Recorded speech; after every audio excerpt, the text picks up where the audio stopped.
আজকের আমি তিল বড়ির ভর্তা বানিয়েছি, যেটা কিন্তু খেতে অসম্ভব সুন্দর হয়। বিশেষ করে গরম ভাত দিয়ে খেতে ভীষণ ভালো লাগে। আর এটা কিন্তু কম উপকরণে এবং কম সময় রান্নাটা হয়ে যায়। নমস্কার বন্ধুরা, শ্রাবণী রান্নাঘরে আপনাদের সবাইকে স্বাগত জানিয়ে আমি প্রতিদিনের মতো আবারও আজকের একটা রান্নার ভিডিও নিয়ে আপনাদের সামনে চলে এসেছি। আজকের আমি আপনাদের তিল বড়ির ভর্তা বানিয়ে দেখাবো। আশা করি আপনাদের ভালো লাগবে। তার জন্য কিন্তু আমার পুরো ভিডিওটা আপনাদের দেখতে হবে। আর দেখা শুরু করার আগে একটা লাইক দেবেন, সুন্দর একটা কমেন্ট করবেন আর শেয়ার করতে ভুলবেন না। তাহলে চলুন আজকের আমি এই রান্নাটা কিভাবে করি সেটা আপনারা একবার দেখে নিন। রান্নাটা করার জন্য প্রথমে আমি এখানে গ্যাসটা অন করে একটা কড়া বসিয়ে দিয়েছি। এইবারে আমি কড়ার মধ্যে দিয়ে দেব সাদা তিল। এখানে কিন্তু আমি বেশ কিছুটা সাদা তিল রেখে দিয়েছি। সেই সাদা তিলটা আমি কড়াই দিয়ে দিলাম। দিয়ে এবার সাদা তিলটাকে কিন্তু প্রথমে খুব আস্তে আস্তে ভেজে নেব। এইভাবে কিন্তু গ্যাসটা লোতে দিয়ে সাদা তিলটা আমাকে সুন্দর করে ভেজে নিতে হবে। আর আমি প্রতিদিনের মতো আপনাদের ভিডিওর শুরুতে একটা কথাই বলবো যে প্লিজ আমার ভিডিওটা আপনারা টেনে টেনে দেখবেন না, পুরো ভিডিওটা দেখুন। আশা করি আপনাদের ভালো লাগবে। বাড়িতে যখন মাছ মাংস না থাকবে বা কোনো সবজি না থাকবে বা একঘেয়ে মাছ মাংস সবজি খেতে ভালো না লাগলে, একটু অন্যরকম কিছু খেতে মন চাইলে এই রেসিপিটা কিন্তু আপনারা করে দেখতে পারেন। আপনাদের কিন্তু আমি কথা দিচ্ছি যে ভীষণ ভীষণ ভালো লাগবে। বিশেষ করে গরম ভাত দিয়ে খেতে কিন্তু এটা ভীষণ ভালো লাগে। দেখুন এইভাবে কথা বলতে বলতে কিন্তু প্রথমে আমি তিলটা খুব ভালোভাবে ভেজে নিয়েছি। এখানে কিন্তু প্রায় ভাজা হয়ে গেছে। আর একটু আমি লাল করে তিলটা ভেজে নেব। তিলটা কিন্তু আমার এখানে লাল করে ভাজা হয়ে গেছে। আর আপনারা দেখতেই পাচ্ছেন এটা কিন্তু বেশ সুন্দর করে একটু লাল করে ভেজে নিয়েছি। এইবার এই তিলটাকে আমি আলাদা করে তুলে রেখে দেব। তিলটা কিন্তু আমাকে আলাদা করে প্রথমে তুলে রেখে দিতে হবে। তিলটা কিন্তু আমি ভেজে আলাদা করে তুলে রেখে দিয়েছি। আর আবারও কিন্তু কড়াটা বসিয়ে দিয়েছি। এইবারে আমি কড়ার মধ্যে দিয়ে দেব বেশ কিছুটা সর্ষের তেল। আর রান্নাটা কিন্তু অবশ্যই সর্ষের তেলে করবেন, যেহেতু ভর্তা অবশ্যই কিন্তু সর্ষের তেলে করার চেষ্টা করবেন। তার কারণ সর্ষের তেলে না করলে কিন্তু খেতে ভালো লাগবে না। দেখুন আমি কিন্তু এখানে তেলটা দিয়ে দিয়েছি। এবারে তেলটাকে খুব ভালোভাবে কিন্তু প্রথমে গরম করে নিতে হবে। তেলটা আমি এখানে খুব ভালোভাবে গরম করে নেব। আর এখানে দেখুন প্রায় কিন্তু আমার তেলটা গরম হয়ে গেছে।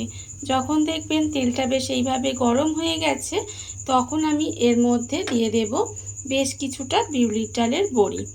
যেহেতু এখানে তিল বড়ির ভর্তা, সেই জন্য কিন্তু বড়ি তো অবশ্যই লাগবে। এখানে আমি বিউলির ডালের বড়ি নিয়ে নিয়েছি। সেই বড়িটা আমি তেলের মধ্যে দিয়ে দিলাম।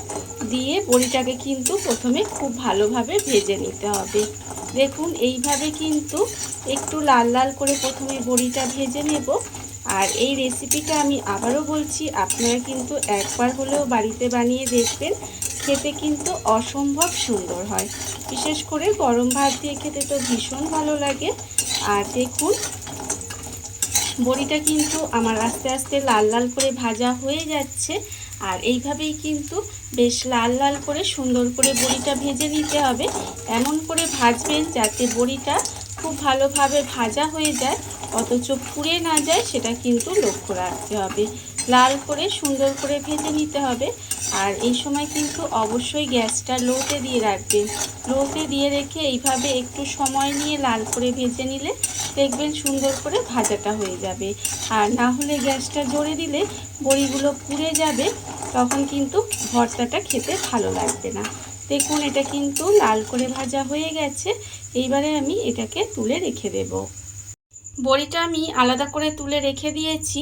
আর আবারও কিন্তু কড়ায় অল্প সামান্য একটু তেল দিয়ে দিলাম। ওই তেলের মধ্যে দেখুন তেলটা কিন্তু আমি কড়াই দিয়ে দিয়েছি। আর তেল কিন্তু এখানে গরমও হয়ে গেছে। এইবারে আমি তেলের মধ্যে দিয়ে দেব, প্রথমে আমি এখানে দেব শুকনো লঙ্কা। দুটো শুকনো লঙ্কা আমি এখানে দিয়ে দিলাম। দিয়ে শুকনো লঙ্কাটা একটু নেড়ে চেড়ে নেব। এইবার আমি এর মধ্যে দিয়ে দেব দেখুন পেঁয়াজ। এখানে আমি একটা মাঝারি সাইজের পেঁয়াজ এইভাবে একটু লম্বা লম্বা করে কুচিয়ে রেখেছি, সেই পেঁয়াজটা কিন্তু আমি এখানে দিয়ে দিলাম। আর দেব আমি এখানে রসুন। এখানে কিন্তু রসুনের পরিমাণটা একটু বেশি দিতে হবে, প্রায় 8 থেকে 9 কোয়া রসুন আমি এখানে দিয়ে দিলাম। আর দেব আমি এখানে কাঁচা লঙ্কা, এখানে কিন্তু 4টে কাঁচা লঙ্কা দিয়ে দিলাম। যেহেতু ভর্তা বানাবো, ভর্তা কিন্তু একটু ঝাল ঝালই খেতে ভালো লাগে। আর আপনারা কতটা ঝাল খাবেন সেটা বুঝে কিন্তু আপনারা এই লঙ্কা, কাঁচা লঙ্কা বা শুকনো লঙ্কাটা ব্যবহার করবেন। দেখুন এবারে কিন্তু এইভাবে একটু তেলের মধ্যে পেঁয়াজ, রসুন আর লঙ্কাগুলো দিয়ে খুব ভালোভাবে একটু ভেজে নেব। এইভাবে কিন্তু খুব ভালোভাবে ভেজে নিতে হবে। আর যখন দেখবেন রান্না করতে ইচ্ছা করবে না, তখনও কিন্তু এই ভর্তাটা বানিয়ে নিতে পারেন। এটা দিয়েই কিন্তু ভাত খাওয়া হয়ে যাবে। দেখুন এইভাবে কিন্তু আমি একটু এগুলো ভেজে নেব। আর খুব কম উপকরণে এবং কম সময় কিন্তু রান্নাটা হয়ে যায়। এইভাবে কিন্তু গ্যাসটা লোতে দিয়ে আমাকে সমস্তগুলো একটু লাল লাল করে সুন্দর করে ভেজে নিতে হবে। সমস্ত কিছু আমার এখানে লাল করে ভাজা হয়ে গেছে। এটা কিন্তু আমি লাল লাল করে সুন্দর করে ভেজে নিয়েছি। এইবারে আমি গ্যাসটা অফ করে দেব। অফ করে দিয়ে এটাকে এই তেল সমেতই কিন্তু আমি একটু ঠান্ডা করে নেব। ঠান্ডা করে একটা বাটির মধ্যে তুলে রেখে দেব। আর সমস্তগুলো মানে বড়ি, তিল আর এই যে লঙ্কা, পেঁয়াজ, রসুন যে ভেজেছি, এই সব কিছুই কিন্তু খুব ভালোভাবে ঠান্ডা করে নিয়ে তারপরে আবারও আমি আপনাদের সামনে ফেরত আসছি। এখানে আমি তিল, বড়ি আর লঙ্কা, পেঁয়াজ, রসুন সেটা আমি কিন্তু যে ভেজে রেখেছিলাম সবকটা, আমি কিন্তু এগুলো ঠান্ডা করে নিয়ে আবারও আপনাদের সামনে ফেরত এসেছি। এইবারে দেখুন আমি ভর্তাটা কিভাবে রেডি করব। তার জন্য আমি কিন্তু এখানে আজকের ভর্তাটা মিক্সিতেই দেখাচ্ছি। আপনারা যদি শিলে করেন তাহলে কিন্তু এর স্বাদটা আরও অনেকাংশে বেশি হবে। আপনারা চেষ্টা করবেন শিলে করার, সমস্ত কিছু একসঙ্গে নিয়ে বেটে নেবেন। কিন্তু আমি এখানে আজকের মিক্সিতেই করব, মিক্সিতে করে আপনাদের দেখাচ্ছি। দেখুন প্রথমে আমি এখানে ভাজা বড়িগুলো মিক্সির মধ্যে নিয়ে নেব। ভাজা বড়িগুলো এখানে মিক্সিতে নিয়ে নিলাম। আর আমি এখানে দেব যে আমি ভাজা তিলটা রেখেছিলাম, সেই ভাজা তিলটাও কিন্তু আমি এখানে নিয়ে নিলাম। নিয়ে এবারে প্রথমে এই বড়ি আর তিলটাকে শুকনো গুঁড়ো করে নেব। এটাকে কিন্তু প্রথমে শুকনো গুঁড়ো করে নিতে হবে। ভাজা বড়ি আর ভাজা তিলটা কিন্তু মিক্সির মধ্যে দিয়ে এখানে খুব ভালোভাবে গুঁড়ো করে নিয়েছি। আর এর মধ্যে কিন্তু কোনো রকম জল ব্যবহার করা যাবে না। দেখুন এটা কিন্তু সুন্দরভাবে গুঁড়ো করা হয়ে গেছে। এইবারে আমি এর মধ্যে দিয়ে দেব এখানে যে আমি শুকনো লঙ্কা, কাঁচা লঙ্কা, পেঁয়াজ, রসুন আর তেল সমেত যে এখানে আমি তুলে রেখেছিলাম, সেই তেল সমেতই কিন্তু আমি এর মধ্যে দিয়ে দিলাম। দিয়ে আবারও কিন্তু সমস্ত কিছু খুব ভালোভাবে পেস্ট করে নিতে হবে। আর আমি বারবার বলছি এর মধ্যে কিন্তু একেবারে জল দেবেন না। এইভাবেই কিন্তু একটু দেখবেন আস্তে আস্তে মিক্সিটা চালাবেন, আবার বন্ধ করে দেবেন, দিলে দেখবেন খুব ভালোভাবে এমনি এটা বাটা হয়ে যাবে। এইভাবেই কিন্তু আপনাদের বেটে নিতে হবে। সমস্ত কিছু কিন্তু এখানে আমি মিক্সির মধ্যে দিয়ে খুব ভালোভাবে বেটে নিয়েছি। আর বাটা কিন্তু হয়ে গেছে, দেখে বুঝতেই পাচ্ছেন। এইবারে এটাকে কিন্তু একটা প্লেটের মধ্যে ঢেলে নেব। প্লেটের মধ্যে কিন্তু এটাকে পুরোটাকে ঢেলে নিতে হবে। এইভাবেই কিন্তু আমি পুরোটা প্রথমে প্লেটে ঢেলে নেব। পুরোটা আমি এখানে কিন্তু প্লেটের মধ্যে ঢেলে নিয়েছি, আপনারা দেখতেই পাচ্ছেন। আর আমি কিন্তু এখনো পর্যন্ত এর মধ্যে নুন দিইনি। এইবারে কিন্তু আমি নুনটা দিয়ে নেব। এখানে কিন্তু আন্দাজ মতো নুন দেব। আর দেব আমি এখানে আবারও কাঁচা সর্ষের তেল। ভর্তা মানেই কিন্তু তেল একটু বেশি লাগে। আর এখানে আমি বেশ কিছুটা কাঁচা সর্ষের তেল দিয়ে দিলাম। দিয়ে আর কিছুই নয়, এইবারে খুব ভালোভাবে সব কিছু কিন্তু এখানে একটু মাখিয়ে নিতে হবে। ব্যাস মাখিয়ে নিলেই কিন্তু এখানে আমার ভর্তা রেডি হয়ে যাবে। কিসের ভর্তা?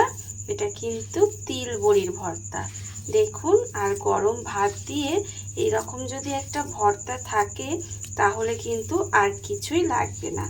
আর আমি দেখুন, আমি কিন্তু আপনাদের আগেই বললাম যে এটা কিন্তু আপনারা যদি পুরোটা একটু কষ্ট করে শিলে বেটে নেন তাহলে কিন্তু এর স্বাদটা আরও কিন্তু ভালো আসবে, মানে এটা খেতে আরও ভালো লাগবে। আমি আজকের আপনাদের মিক্সিতে দেখালাম, কিন্তু আপনারা যদি মানে পারেন এটা কিন্তু শিলে অবশ্যই বেটে রান্না করার চেষ্টা করবেন। আর এটা কিন্তু এইভাবে একটু খুব ভালোভাবে নুন আর কাঁচা সর্ষের তেলটা মাখিয়ে নিলাম। দেখুন, আমার কিন্তু এখানে তিল বড়ির ভর্তা রেডি হয়ে গেছে। এইবারে আমি আপনাদের পরিবেশন করে দেখাবো ঠিক কেমন হলো। দেখুন বন্ধুরা, বাড়িতে থাকা কত অল্প উপকরণে কত অল্প সময় কত সুন্দর একটা তিল বড়ির ভর্তা রেডি হয়ে গেছে, আপনারা দেখতেই পেলেন। আর এটা কিন্তু খেতে অসম্ভব সুন্দর হয়, বিশেষ করে গরম ভাত দিয়ে খেতে ভীষণ ভালো লাগে। এইভাবে আপনারাও কিন্তু একদিন হলেও বাড়িতে বানিয়ে দেখতে পারেন। আর এই ভিডিওটা যদি আপনাদের ভালো লেগে থাকে, আপনারা যদি ফেসবুক থেকে দেখে থাকেন পেজটি ফলো করে দেওয়ার অনুরোধ রইল। আর যদি ইউটিউব থেকে দেখে থাকেন চ্যানেলটি সাবস্ক্রাইব করে নেওয়ার অনুরোধ রইল। তাহলে চলুন ভিডিওটা আমি এখানেই শেষ করছি। আপনারা সবাই ভালো থাকবেন, সুস্থ থাকবেন। আবারও হাজির হব নতুন কোনো রান্না নিয়ে।